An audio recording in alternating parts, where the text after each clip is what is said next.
இப்போ நாம் சாமை பணியாரம் பண்ண போகிறோம். அதுக்கு வேண்டிய சாமான் சாமை 1 கப்பு, அவல் 1/4 கப்பு, உளுந்து 2 ஸ்பூன், பச்சரிசி 1/4 கப்பு, புழுங்கரிசி 1/4 கப்பு, வெந்தயம் 1 ஸ்பூன்.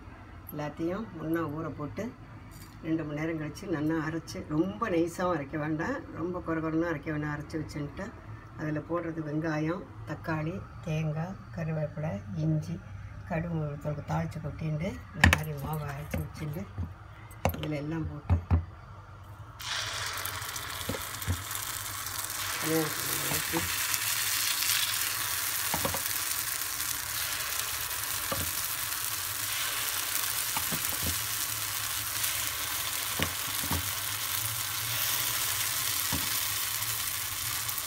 வெங்காயம் அடிக்கணும். தேங்காய் எண்ணெய் வச்சுக்கலாம்.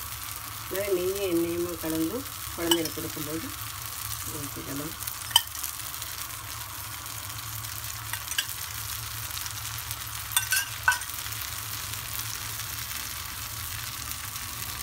இந்த மாதிரி எடுத்து இது கொஞ்சம் இப்படி சிவப்பாக தான் ஆகும் அந்த சாமைனால்.